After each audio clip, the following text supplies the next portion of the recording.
اب یہ واضح ہوتا جا رہا ہے کہ حکومت کی اسٹریٹجی کیا ہے۔ عدم اعتماد کی کوشش کو ناکام بنانے کے لیے پارلیمان کے اندر کام کرنے کی ضرورت نہیں ہے، پارلیمان کے باہر کام کرنے کی ضرورت ہے۔ ابھی تک وزیراعظم پاکستان عمران خان کے جتنے جلسے جلوس ہوئے ہیں اس میں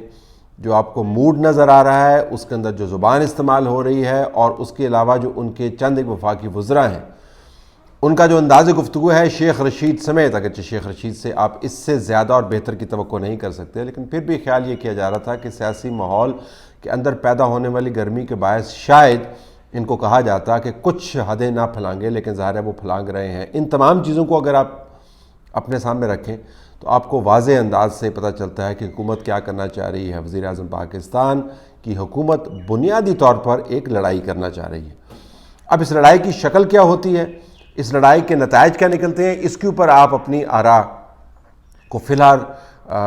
ضبط کے دائرے میں رکھ سکتے ہیں جب تک حالات مزید واضح نہیں ہوتے، لیکن ہم تجزیاتی طور پر اپنے خیال کی اڑان کو وہاں تک لے جا سکتے ہیں جہاں پر آپ کو پتہ چل سکے کہ کیا ہو سکتا ہے ممکنہ طور پر۔ تو ایک تو یہ ہوگا کہ اگر آپ نے لڑائی کرنی ہے تو اس کا آسان طریقہ یہ ہے کہ آپ اپنے پارٹی ورکرز کو اور اپنے سپورٹرز کو تمام حکومتی اور ریاستی وسائل کو استعمال کرتے ہوئے اس جگہ پر لے جائیں جہاں پر پارلیمنٹ موجود ہے، اور اس پارلیمان کو جلسے جلوس کے کھاتے میں اس کا باقاعدہ گھیراؤ کر دیں۔ 2014 میں یہ باقاعدہ کیا جا چکا ہے، کہنے کو ایک احتجاجی جلسہ تھا لیکن عملاً اس جگہ کو مفلوج کر دیا گیا۔ حالت یہ تھی کہ وہاں سے جج صاحبان کو پچھلے دروازے سے اندر جانا پڑتا تھا، جو حکومت کے سیکریٹریٹ میں لوگ کام کرنے والے تھے ان کو باقاعدہ ان کی چیکنگ ہوتی تھی۔ جتھے بردار جن کو ابھی آج کل پسند نہیں ہے ان کو یہ یاد ہونا چاہیے کہ کس طرح جتھے بردار جو فورن ڈپلومیٹس تھے ان کی گاڑیوں کو روک کر تو ان کی چیکنگ کرتے تھے۔ جہاں پر پاکستان ٹیلی ویژن کی بلڈنگ کے اوپر حملہ ہوا، جہاں پر سپریم کورٹ کی بلڈنگ کو باقاعدہ ایک دھوبی گھاٹ میں تبدیل کر دیا گیا، جہاں پارلیمان کے لانس کے اوپر بیٹھ کر لوگ رفع حاجت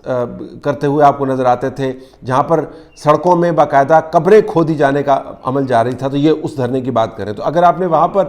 لوگ ڈال دیے تو ظاہر ہے پارلیمنٹ کو آپ نے مفلوج کر دیا۔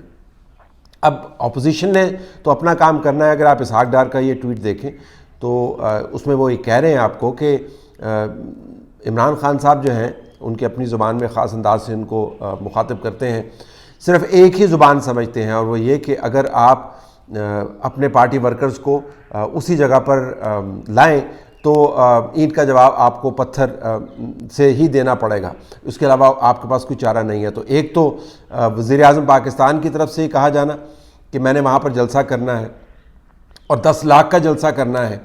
پچھلی مرتبہ دھرنے میں جب انہوں نے 10 لاکھ کا ذکر کیا تھا تو ہم نے ایک انٹرویو میں، جو آخری ان کا انٹرویو تھا ہمارے ساتھ، اس میں نے ان سے پوچھا تھا کہ 10 لاکھ آپ اس وقت بات کر رہے ہیں تو اس وقت اسلام آباد کی آبادی تقریباً کوئی 18 لاکھ کے قریب تھی، تو آپ اسلام آباد کی آدھے سے زیادہ آبادی جو ہے آپ بتا رہے ہیں کہ وہ اس ڈی چوک پر اکٹھی ہوگی، جس سے مراد یہ ہے کہ ہر جگہ پر آپ کو ساری سر نظر آئیں گے، لوگ درختوں پر بھی بیٹھے ہوں گے، بلڈنگز پر بھی چڑھے ہوں گے، اور اسلام آباد کا ایک بہت بڑا حصہ صرف ڈی چوک نہیں لوگوں سے بھر جائے گا۔ 10 لاکھ لوگ جو ہیں وہ کہنا بڑا آسان ہے، کرنا بہت مشکل ہے۔ آپ کو صرف یہ دیکھنا ہوگا کہ فٹ بال کے میچز کے اندر کتنے لوگ آتے ہیں اور اسٹیڈیمز کیسے بھرے ہوتے ہیں، اور دنیا کے بڑے بڑے جو کانسرٹس ہوتے ہیں اس میں کتنے لوگ آتے ہیں اور اسٹیڈیمز کیسے بھرے ہوتے ہیں، اور ان لوگوں کو لانے کے لیے کیا توقع کرنی پڑتی ہے۔ تو 10 لاکھ کا انہوں نے لاسٹ ٹائم کہا تھا، تو اصل میں جو اوسطاً لوگ دھرنوں میں جنہوں نے شرکت کی تھی وہ 12 سے 14 ہزار سے زیادہ کی نہیں تھی، اور پھر اس کے بعد تو ایسے حالات بن گئے تھے کہ ہزار لوگ بھی لانا مشکل ہو رہا تھا، تو سینکڑوں لوگ پھر آتے تھے، پھر بعد میں کرسیاں مکمل طور پہ خالی ہوتی تھی، لیکن جتنے ٹی وی کیمرے لگے ہوئے تھے وہ خاص مثبت رپورٹنگ کے ذریعے صرف ایک ہی زاویے سے آپ کو دکھاتے تھے کہ جس طرح سیٹیں بھری ہوئی ہیں۔ بہرحال تو 10 لاکھ انہوں نے کہا ہے، بنیادی طور پر پارلیمان کو انہوں نے چوک کرنا ہے، اس جگہ کو جہاں سے وہ لوگ جو پارلیمنٹری لاجز کے اندر موجود ہیں انہوں نے جا کر ووٹ ڈالنے ہیں، اور وہاں پر اس حکومت کی قسمت کا فیصلہ کرنا ہے۔ تو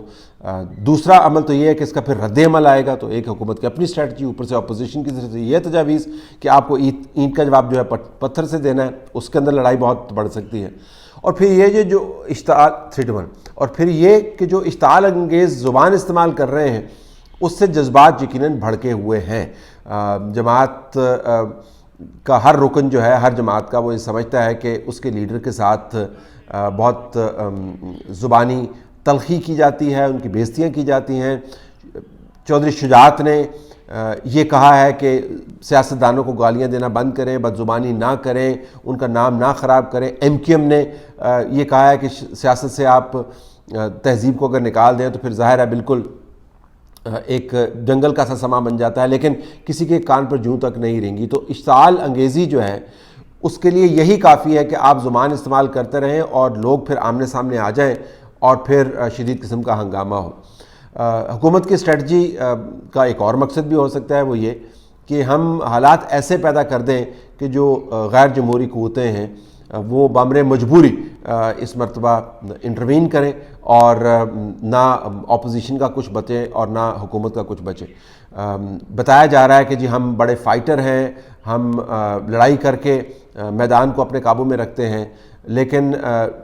جمہوری لڑائی کی ایک باقاعدہ تہذیب ہے اور اس تہذیب کو گورن کرتا ہے آئین پاکستان کے دائرے کے اندر رہتے ہوئے آپ کسی طور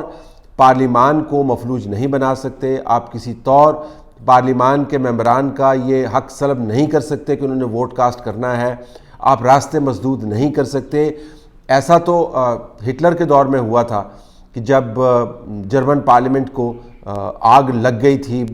بتایا جاتا ہے کہ لگ گئی تھی، لیکن ایک خیال یہ ہے کہ اس کو لگائی گئی تھی آگ، اور اس واقعے کو استعمال کرتے ہوئے جو نازیز ہیں جرمنی کے اندر، انہوں نے اپنا جو